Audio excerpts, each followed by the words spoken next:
Hello friends, आपके अपने YouTube channel MIM news bulletin में आपका हार्दिक स्वागत है। बिहार पब्लिक सर्विस कमीशन यानी कि बिहार लोक सेवा आयोग द्वारा अब शिक्षकों की और 7वें चरण के जो अभ्यर्थियों की परीक्षा ली जाने वाली थी उसका रिटर्न एग्जामिनेशन का जो सिलेबस है, जो पाठ्यक्रम है, उसको जारी कर दिया है BPSC पटना द्वारा। और आप अपनी स्क्रीन पर देख सकते हैं कि प्राइमरी से लेकर हायर सेकेंडरी तक सभी का जो सिलेबस है वह यहाँ पर पॉइंट वाइज उन्होंने हर कैटेगरी वाइज जो है डिवाइड करके दिया है।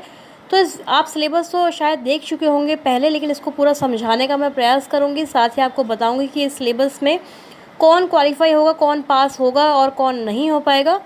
सबसे पहले बात कर लेते हैं प्राइमरी और हायर सेकेंडरी के लिए जो पेपर 1 इन्होंने रखा है, जिसमें कि लैंग्वेज यानी कि भाषाएं होंगी और ये क्वालिफाइंग नेचर का होगा। जैसे कि आप देखते होंगे या सुनते होंगे कि केंद्रीय विद्यालय जो परीक्षा लेता है टीचर्स के रिक्रूटमेंट के लिए, तो उसमें भी इस प्रकार से लैंग्वेजेस रहती हैं जिसको सिर्फ क्वालिफाइंग नेचर का समझा जाता है। यानी कि आपको इसमें केवल क्वालिफाई होना है, केवल आपको उसमें 30% मार्क्स ऑब्टेन करने हैं।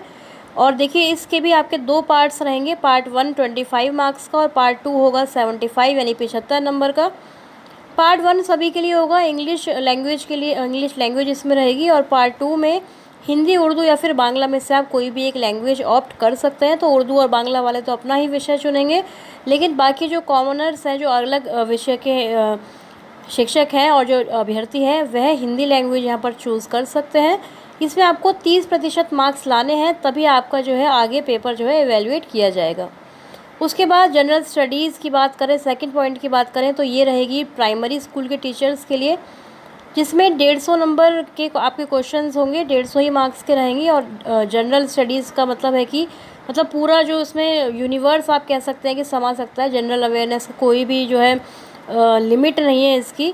एलिमेंट्री मैथमेटिक्स यानी कि अप टू 8-10 लेवल तक की जो मैथमेटिक्स आएगी, रीजनिंग, मेंटल एबिलिटी जिसको कहते हैं। General science, social science, Bharat का स्वतंत्रता संग्राम, ज्योग्राफी हुआ, इन्वायरमेंट साइंस हुआ, तो ये सारी चीज़ें इसमें आएंगी। और यहाँ पर मेंशन भी किया गया है कि प्राइमरी स्कूल का सिलेबस मतलब उससे रिलेटेड होगा, लेकिन लेवल जो है वह थोड़ा ऊपर भी जा सकता है।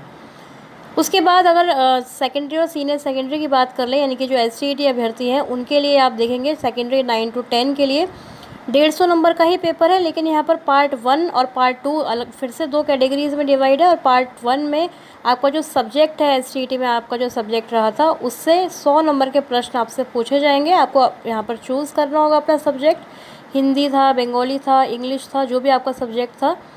और पार्ट सेकंड 50 मार्क्स का रहेगा, जिसमें जनरल स्टडीज़ के प्रश्न जैसे कि प्राइमरी वालों से है उसी प्रकार से सिलेबस जनरल स्टडीज़ का है, लेकिन जो लेवल है उसका वह सेकेंडरी और सीनियर सेकेंडरी तक जा सकता है। बिल्कुल सेम इसी तरीके से SCET पेपर 2 के जो अभ्यर्थी हैं उसमें भी यही 150 नंबर का उनको जो है एग्ज़ाम देना है, जिसमें पार्ट 1 और पार्ट 2 है। पार्ट 1 100 मार्क्स का जो आपका सब्जेक्ट है, और पार्ट सेकंड 50 मार्क्स का है आपका जनरल स्टडीज़, जिसका जो लेवल है वह आपका हायर सेकेंडरी स्कूल का होगा। लेकिन जो क्वेश्चंस हैं वो आपके और भी ज़्यादा MA लेवल तक के क्वेश्चन भी आपसे पूछे जा सकते हैं, जैसा कि हमने देखा था कि SCET के मार्क्स में भी हमारे किस प्रकार से जो क्वेश्चंस का लेवल था वह दिया गया था। नोट यहाँ पर नीचे देखिए, आपको 2 इम्पॉर्टेंट नोट्स भी यहाँ पर गिवन है। पहले में लिखा है कि आपके जो अगर रॉन्ग आंसर होगा तो उसको आपको पेनल्टी भी देनी होगी, यानी कि आपका नेगेटिव मार्किंग भी इसमें रखी गई है। कितनी रखी है? 0.25 है, 0.5 है, ये मेंशन नहीं किया गया है, या फिर 1 to 1 है। हालांकि BPSC में 0.25 ही रहेगी, तो आप 0.25 मान के चलिए कि 4 उत्तर यदि आपकी गलत है तो आपका 1 नंबर कट हो जाएगा। सेकेंड पॉइंट में आपको बताया गया है कि जो न्यूनतम आधार तक आपके जो मार्क्स हैं वह कितने लाने होंगे।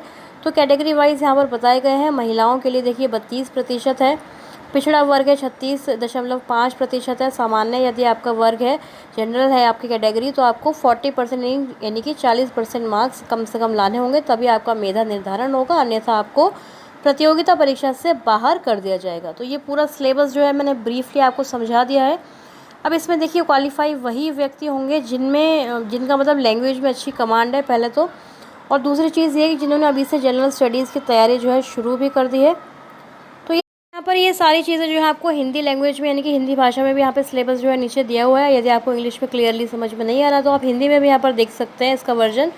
और अभी से आपको प्रिपरेशन स्टार्ट कर देनी है। अब कोई भी फ़ायदा नहीं है कि हम इस पर केस करेंगे या फिर अब ये परीक्षा नहीं होगी, क्योंकि जो है इसकी विज्ञप्ति भी जारी कर दी गई है, जिसमें ये लिखा गया है कि अब 1 महीने के अंदर या फिर थोड़े ही दिनों में आपको ये वेबसाइट पर फॉर्म भी देखने को मिलेंगे। आवेदन के लिए जो प्रक्रिया है संभवतः वह जून के महीने में शुरू हो जाएगी और आपका जुलाई, अगस्त या फिर सितंबर कभी भी जो है परीक्षा आपकी ली जा सकती है, क्योंकि पहले भी बीपीएससी में जब 68 बीपीएससी की परीक्षा हुई थी तो जनवरी में फॉर्म फिल हुए थे और फरवरी में उसकी परीक्षा ले ली गई थी। तो विद इन अ मंथ या फिर 2-3 मंथ्स पे आपकी परीक्षा हो सकती है।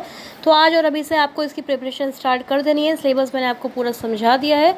अब आगे कोई भी अपडेट आती है तो आपको हम अपडेट करते रहेंगे अपने चैनल एमआईएम न्यूज़ बुलेटिन पर। तब तक चैनल से आप ज़रूर जुड़े रहें, सब्सक्राइब ज़रूर कर लें। आपके जो भी प्रश्न है हमसे कमेंट सेक्शन में हमसे ज़रूर पूछें। Thank you for watching.